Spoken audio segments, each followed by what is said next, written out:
and it's an honor to have you at the White House and the Oval Office. And you see the new and improved Oval Office as it becomes more and more beautiful with love. You know, we handle it with great love, and 24-karat gold. That always helps too, right?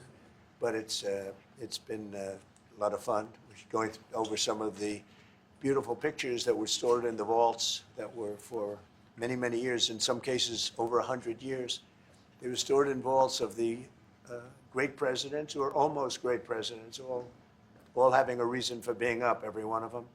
So it's very interesting. But I just want to congratulate you, and ran a really great race. I watched the debate.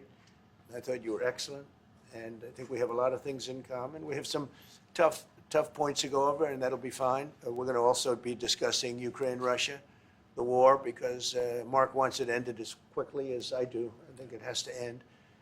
We had some very good news last night. The Houthis have announced that they are not, or they've announced to us at least, that they don't want to fight anymore. They just don't want to fight, and we will honor that, and we will stop the bombings, and they have capitulated, but more importantly, we will take their word. They say they will not be blowing up ships anymore, and that's what the purpose of what we were doing. So that's just news. We just found out about that. So I think that's very, very positive. They were knocking out a lot of ships going, as you know, sailing beautifully down the various seas. It wasn't just the canal, it was a lot of other places.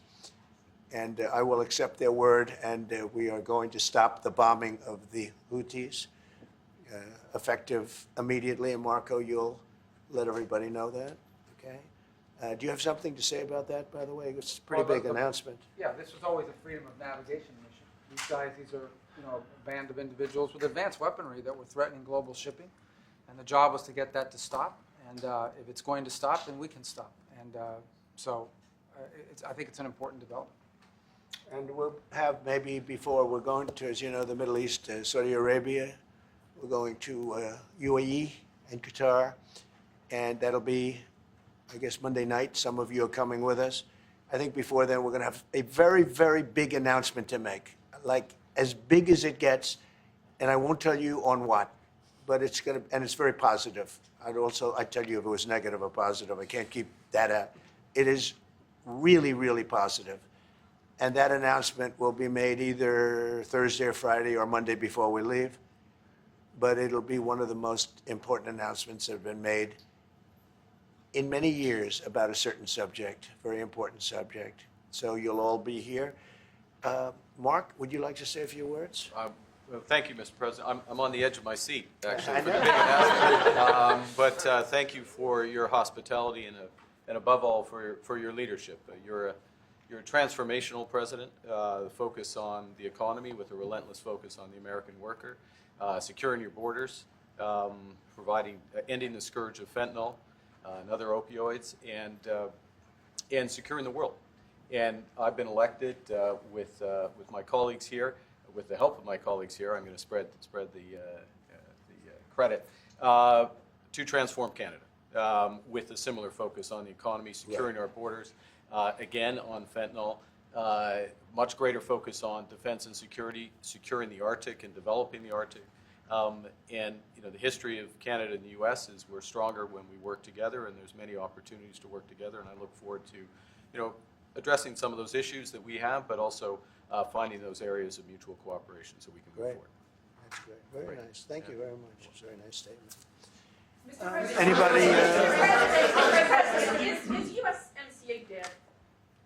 No, it was actually very effective, and it's still very effective, but people have to follow it. So, you know, that's been a problem.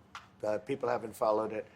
But it was a transitional step a little bit, and as you know, it terminates fairly shortly. It gets renegotiated very shortly. But I thought it was a very positive step from NAFTA. NAFTA was the worst trade deal in the history of our country, probably in the history of the world. And this was a transitional deal, and we'll see what happens. You know, we're going to be starting to possibly renegotiate that if it's even necessary. I don't know that it's necessary anymore, but it served a very good purpose. And the biggest purpose it served is we got rid of NAFTA. NAFTA was a very unfair deal for the United States, a very, very terrible deal. It should have never been made. It was made many years ago, but it should have never been made. Canada and the United States. Would you like to see your first trade deal be with Canada? Our neighbors in the world? I would love that. Look, I have a lot of respect for this man, and I watched him come up in a sense through the ranks when he wasn't given much of a chance, and he ran a really great campaign. He did a really great debate. I think that debate was very helpful. I was going to raise my hand. You know, I don't know if that's good or bad. I shouldn't say that. That might hurt you. But no, he ran a really great election, I thought. And yeah, something could happen. Something could happen. Yeah, please. What's the top concession you want out of Canada? The top concession you want out of Canada? Concession? Yes, Friendship. but that's not a concession. No, we're going to be friends with Canada. Regardless of anything, we're going to be friends with Canada. Canada is a very special place to me. I know so many people that live in Canada. My parents had relatives that lived in Canada, my mother in particular. And no, I love Canada. I have a lot of respect for the Canadians. Wayne Gretzky, I mean, how good, the great one. You happen to have a very, very good hockey player right here on the Capitals, who I have a lot of respect. He is a big, tough cookie, too. He just broke the record. And he's a great guy. And, you know, we had the team here, and I got to know a lot of the players. But now Canada is a very special place. Yeah, please. Mr. President, and Mr. Prime Minister, I'd like to get your response to this too. But Mr. President, you have said that Canada should become the 51st state. Yeah. No. Well, I still believe that, but you know, it takes two to tango, right? But no, I do. I mean, I believe it would be a massive tax cut for the Canadian citizens. You get free military, you get tremendous medical cares and other things. There would be a lot of advantages, but it would be a massive tax cut. And it's also a beautiful, you know, as a real estate developer, you know, I'm a real estate developer at heart. When you get rid of that artificially drawn line, somebody drew that line many years ago with like a ruler, just a straight line right across the top of the country. When you look at that beautiful formation when it's together, I'm a very artistic person, but when I looked at that beauty, I said, that's the way it was meant to be. But, you know, I do feel it's much better for Canada. But we're not going to be discussing that unless somebody wants to discuss it.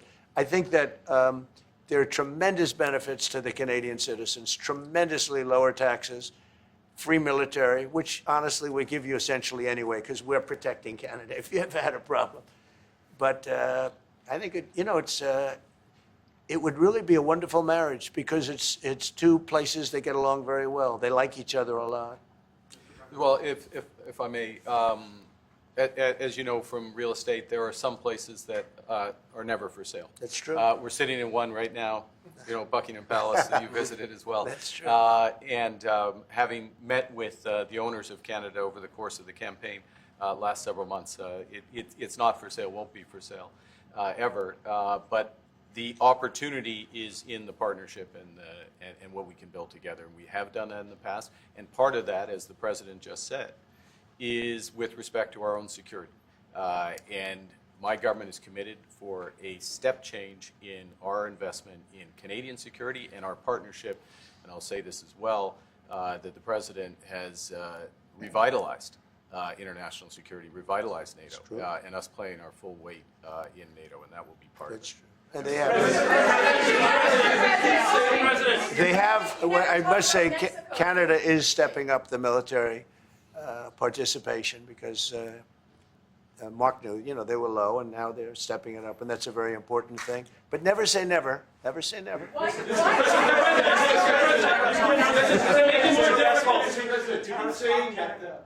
would it take to get the tariffs off of Canada? Well, we'll be talking about different things. Look, you know, we want to protect our automobile business, and so does Mark. But we want to make the automobiles, and we want to, you know, we have a tremendous abundance of energy, more than any country. We have, just in Alaska alone, Anwar has been reopened now. Anwar is probably the largest find anywhere in the world. They say it's larger than Saudi Arabia. I don't know, but it's a lot. but we have tremendous amounts of energy. Other countries don't. We're both lucky in that way. They have energy, we have energy. We have more than we can ever use and more than we could ever sell, actually, and you have the same thing. So we're two countries that are very lucky. If you look at China, they don't have that. You know, it's a big disadvantage. Other countries, most countries don't have. You know, most countries don't have that. So Canada and us, we have a lot of advantages over other places. Mr. President, when you consider what Mr. Carney just said, that Canada is not for sale, does this make the discussion a little more difficult to start on? No, not at all. No, not at all. No, time will tell. It's only time. But I say, never say never. I've had many, many things that were not doable, and they ended up being doable, and only doable in a very friendly way. But if it's to everybody's benefit, you know, Canada loves us, and we love Canada. That's, I think, the number one thing that's important. But we'll see. I mean, over time, we'll see what happens. China. I was hoping you can clarify something. Earlier this morning in Capitol Hill, Secretary Besson said that there had been no negotiations yet with China. You have said something different. They want to meet, and they're doing no business right now. And those ships are turning around in the Pacific Ocean. Big turn. Those are big ships. Those ships take about 10 miles to turn. And, you know, we lost $1 trillion to China on trade because of an incompetent president that we had who preceded me, grossly incompetent. You're finding it out more and more now. And by not trading, we're losing nothing. So we're saving $1 trillion. It's a lot. But they want to negotiate, and they want to have a meeting, and we'll be meeting with them at the right time. But you haven't met with them yet. I have not met with them, of course. You would know if I met. I'd tell you.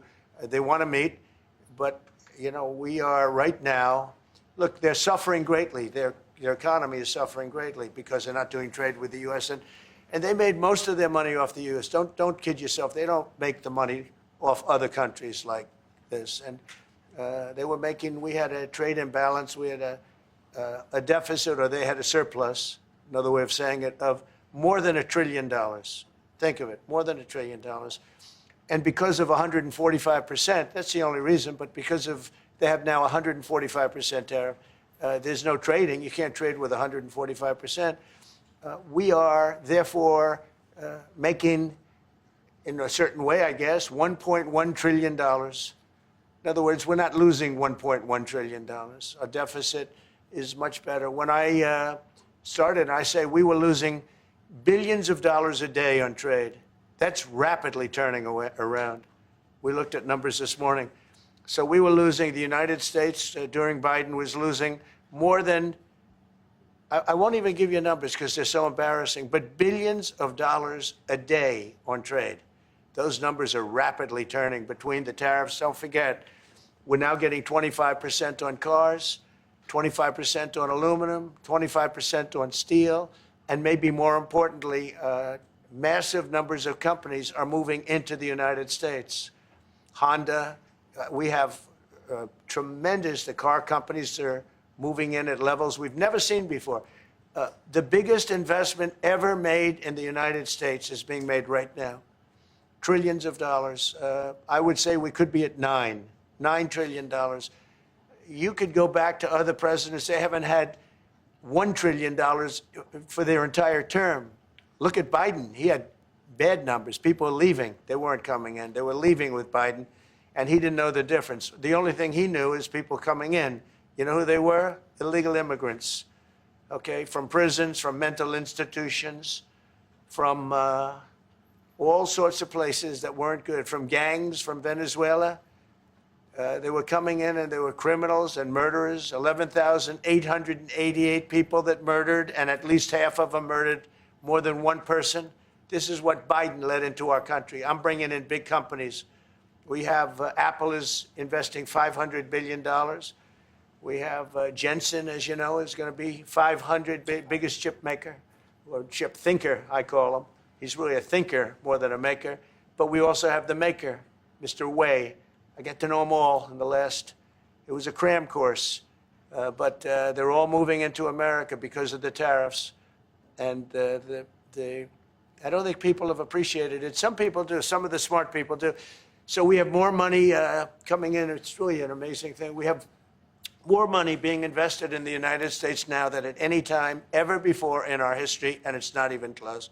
And I think the real number could be 9 or 10 trillion. We don't know everybody that's doing it. We have many. I just heard about a plant that's being built right now, a very, very top-of-the-line company, and they didn't come to the White House. They're just doing it because they're making it because if they build here, there are no tariffs. And this is the big market. This is the market. That sets us apart from it. This is the market where everyone wants to be. Now, if I didn't come here and do this, all of a sudden we wouldn't be the market where everyone wants to be. So we were able to do it in time. But we're going to have a great announcement. And I'm not necessarily saying it's on trade. Going to the beginning, we're going to have a great announcement over the next few days, an announcement that will be so incredible, so positive. And I'm not saying, I don't want you to think it's necessarily on trade. Just to finish, we also have a situation, because everyone says, when are you going to sign deals? We don't have to sign deals. We could sign 25 deals right now, Howard, if we wanted. We don't have to sign deals. They have to sign deals with us. They want a piece of our market. We don't want a piece of their market. We don't care about their market. They want a piece of our market. So we can just sit down, and I'll do this at some point over the next 2 weeks, and I'll sit with Howard and Scott and with our great vice president, who has done a really good job. We have some good news to report on a lot of fronts, but JD will be there and Marco, and we're going to sit down and we're going to put very fair numbers down, and we're going to say, here's what this country, what we want, and congratulations, we have a deal. And they'll either say, great, and they'll start shopping, or they'll say, not good, we're not going to do it. I said, that's okay, you don't have to shop. Now, we may think, well, they have a right, that maybe we were a little bit wrong, so we'll adjust it. And then you people will say, oh, it's so chaotic. No, we're flexible. But we'll sit down, and we'll, at some point, in some cases, we'll sign some deals. It's much less important than what I'm talking about. For the most part, we're just going to put down a number and say, this is what you're going to pay to shop. And it's going to be a very fair number. It'll be a low number. We're not looking to hurt countries. We want to help countries. We want to be friendly with countries. But you keep writing about deals. When are we going to sign? When? It's very simple. We're going to say, in some cases, we want you to open up your country. In some cases, we want you to drop your tariffs. I mean, India, as an example, has one of the highest tariffs in the world. We're not going to put up with that. And they've agreed already to drop it. They'll drop it to nothing. They've already agreed. They would have never done that for anybody else but me. So we're going to put down some numbers, and we're going to say our country is open for business. And they're going to come in, and they're going to pay for the privilege of being able to shop in the United States of America. It's very simple. It's very simple. So I wish they'd stop asking, how many deals are you signing this week? Because one day we'll come and we'll give you 100 deals. And they don't have to sign. All they have to do is say, oh, we'll start sending our ships right now to pick up whatever we want or to bring whatever we want. It's very, very simple. And I think my people haven't made it clear. We will sign some deals, but much bigger than that is we're going to put down the price that people are going to have to pay to shop in the United States. Think of us as a super luxury store, a store that has the goods. You're going to come and you're going to pay a price, and we're going to give you a very good price. We're going to make very good deals. And in some cases, we'll adjust. But that's where it is. And we've been ripped off by everybody for 50 years, and we're just not going to do that anymore. We can't do that. And we can't let any country do that to us. We're just not going to do it anymore. Can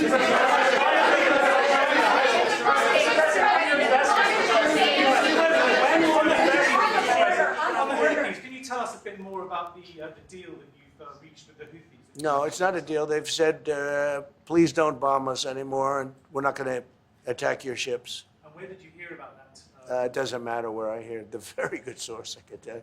Very, very good source. Would you say, Marco? I would say pretty good, right, JD? A very good source.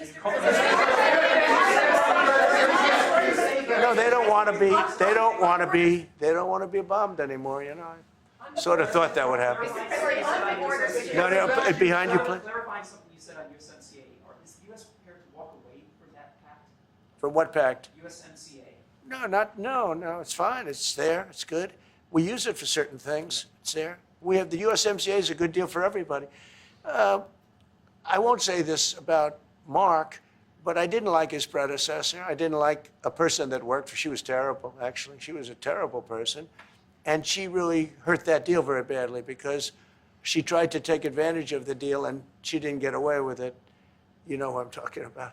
But so, you know, we had a bad relationship having to do with the fact that we disagreed with the way they viewed the deal. And we ended it. You know, we ended that relationship pretty much. The USMCA is great for all countries. It's good for all countries. We do have a negotiation coming up over the next year or so to adjust it or terminate it. Mr. President, I'll say a word on USMCA if I may, Mr. President. It is a basis for a broader negotiation. Some things about it are going to have to change. And part of the way you've conducted these tariffs has taken advantage of existing aspects of USMCA. So it's going to have to change.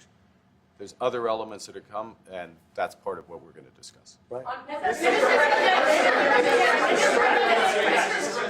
During the campaign, Prime Minister Carney talked about the American betrayal. How do you react if Canada decided not to shop in the American store as much as before and decided to partner with other countries? Well, we don't do much business with Canada from our standpoint. They do a lot of business with us. We're at like 4%. And usually those things don't last very long. You know, we have great things, great product. The kind of product we sell, nobody else can sell, including military. Look, we make the best military equipment in the world, and Canada buys our military equipment, which we appreciate. But we make the best military equipment in the world by far. The missiles, the submarines, everything. Everything we have is really top notch. I rebuilt our military during our last term. Stupidly, we gave some away to Afghanistan, which shouldn't have happened. But that was, I think it was the most embarrassing moment in the history of our country. It was just very incompetent people. But if you look, the man that's now the head of our Joint Chiefs, he led the attack on ISIS for me. That's why he's the head of the Joint Chiefs. And Raisin Kane, he was unbelievable. And as you know, we defeated ISIS in 3 weeks. It was supposed to take 5 years. We did it in 3 weeks. And he ran the campaign. I said, I like him. But I knew him before. I went to Iraq, and we agreed to a plan, and that was the plan. And as you know, we did it in record time. So we have, you know, we have the best equipment in the world. We have the best, a lot of things. And but Canada, it does a lot more business with us than we do with Canada. Yeah. Mr. Can I ask about your investments, Mr. President? When do you think the investments that you've announced, the trillions, will finally hit economic data this year? When you're saying about the tariffs and all? No, about the investments that you've announced. Oh. You've announced It's hitting right now. Look, they're already starting AI plants. These are not people that look for financing. That's a good thing. You know, in real estate, you get a site, then you have to look for financing. You have to get your zoning. You know, 5 years later, you start building. You get a bank, then the bank's no good. And these people have massive amounts of cash. The CHIPS Act was a ridiculous thing because that doesn't get them to build. All we did is hand very wealthy companies money. The CHIPS Act that was done by Biden, billions. We give them billions of dollars. They don't even have to do anything with it. And then if you weren't, if you didn't have, and I don't want to be a wise guy, but if you didn't go with the DEI, if you didn't go with all of the different things, woke, if you weren't woke, you couldn't even use the money. You had to have a certain percentage of this and that and that and that. It's impossible to have. The companies actually complained to me. They said they gave me all this money, but nobody can get these people to do anything. I mean, look, President Obama, and if he wanted help, I'd give him help because I'm a really good builder and I build on time, on budget. He's building his library in Chicago. It's a disaster. And he said something to the effect, I only want DEI, I only want woke. He wants woke people to build it. Well, he got woke people, and they have massive cost overruns. A job is stopped. I don't know. It's a disaster. And I don't like that happening because I think it's bad for the presidency that a thing like that should happen. He's got a library that's a disaster. And he wanted to be very politically correct, and he didn't use good, hard, tough, mean construction workers that I love, Marco. I love those construction workers. but he didn't want construction workers. He wanted people that like never did it before, and he's got a disaster in his hands, like millions of dollars, really many millions of dollars over budget. And I would love to help him with it, or somebody else. I could recommend professionals, but it was not built in a professional manner. By the way, nor was in California a little train going from San Francisco to Los Angeles that's being run by Gavin Newsom, the governor of California. Did you ever hear of Gavin Newsom? He has got, that train is the worst cost overrun I've ever seen. It's like totally out of control. So then they said, all right, we won't go into San Francisco. We'll stop 25 miles short. And we won't go into Los Angeles. We'll stop 25 miles short. It's hundreds of billions of dollars for this stupid project that should have never been built. And then they realized that it would have been a lot less costly if we just gave limousine service back and forth and gave it free. They would have saved hundreds of billions of dollars. They have airplanes that go there for one 1/100th the cost, and they have cars. They have a thing called a highway that goes back and forth that's not fully utilized. And they got involved with this project. And Gavin, I always liked Gavin. I had a good relationship with him. I just got him a lot of water. I sent in people to open up that water because he refused to do it. And we just got him a lot of water. If they would have had that water, and if they would have done what I said to do, they wouldn't have had the fires in Los Angeles. Those fires would have been put out very quickly. But if you think about it, and you got to take a look at this, it's the worst cost overrun I've ever seen. I've watched a lot of stupid people build a lot of stupid things, but that's the worst cost overrun I've ever seen, what's happening between San Francisco and Los Angeles. And you ought to ask about that, because this government is not going to pay. I told our very great new Secretary of Transportation, he's doing a good job, Sean Duffy, I said, we're not going to pay for that thing. It's out of control. This is something that you don't have things like this. It's not even conceivable. Like 30 times over budget, 30 times. It's the craziest thing and now it's hundreds of, it was supposed to be a simple train. And I think the media should take a look at it. And I'd love him to run for president on the other side. I'd love to see that. But I don't think he's going to be running, because that one project alone, well, that and the fires and a lot of other things, pretty much put him out of the race. Mr. President, what changes would you like to see to the USMCA? Or what changes would you like to make? We're going to work on some subtle changes, maybe. I don't even know if we're going to be dealing with the USMCA.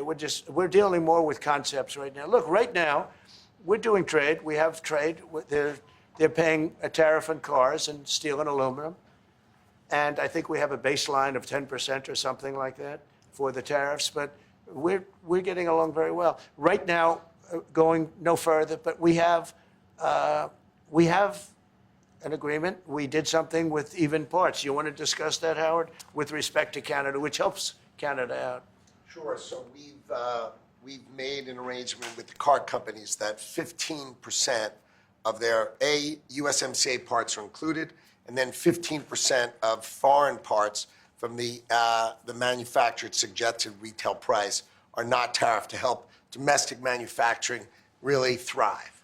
So it gave them a chance to be able to build their car parts factories if they're going to. A lot of these companies already have factories, and what they have to do is just fill them out. But they're able to build them in the United States, so we gave them a pretty substantial period of time. Just to clarify, Mr. President, is there anything the Prime Minister can say to you today to change your mind on tariffing Canada? Tariffing cars? Tariffing Canada. Is there anything he could say to you in the course of your meetings with him today that would get you to lift tariffs on Canada? No, Why not? just the way it is. What's Well, first state? Yeah. If Canadians don't want it, would you respect that? Sure, I would. But this is not necessarily a one-day deal. This is over a period of time they have to make that decision. Yes, go ahead. Yeah, if I may. Respectfully, Canadians' view on this is not going to change on the 51st state. Secondly, we are the largest client of the United States in the totality of all the goods. So we are the largest client of the United States. We have a tremendous auto sector between the two of us, and the changes that made have been helpful. 50% of a car that comes from Canada is American. That's not like anywhere else in the world. And to your question about is there one thing? No, this is a bigger discussion. There are much bigger forces involved. And this will take some time and some discussions, and that's why we're here, to have those discussions, and that is represented by who's sitting around the table. See, the conflict is, and this is very friendly. We're not. This is not going to be like we had another little blow up with somebody else. That was a much different. This is a very friendly conversation. But we want to make our own cars. We don't really want cars from Canada, and we put tariffs on cars from Canada. And at a certain point, it won't make economic sense for Canada to build those cars. And we don't want steel from Canada because we're making our own steel, and we're having massive steel plants being built right now as we speak. We really don't want Canadian steel, and we don't want Canadian aluminum and various other things because we want to be able to do it ourselves. And we, because of past thinking of people, we have a tremendous deficit with Canada. In other words, they have a surplus with us. And there's no reason for us to be subsidizing Canada. Canada's a place that will have to be able to take care of itself economically. I assume they can. I will tell you that Trudeau, when I spoke to him, I used to call him Governor Trudeau. I think that probably didn't help his election. But when I spoke to him, I said, so why are we taking your cars? Why are we taking we want to make them ourselves. I mean, I said, and if the price of your cars went up, or if we put a tariff on your cars of 25%, what would that mean to you? He said, that would mean the end of Canada. He actually said that to me. And I said, that's a strange answer, but I understand his answer. But no, I mean, it's hard to justify subsidizing Canada to the tune of maybe $200 billion a year. We protect Canada militarily, and we always will. We're going to, that's not a money thing. But we always will. But, it's not fair. But why are we subsidizing Canada $200 billion a year, or whatever the number might be? It's a very substantial number. And it's hard for the American taxpayer to say, gee whiz, we love doing that. Thank you very much. We're going to have a very substantial. Thank you. Thank you very much.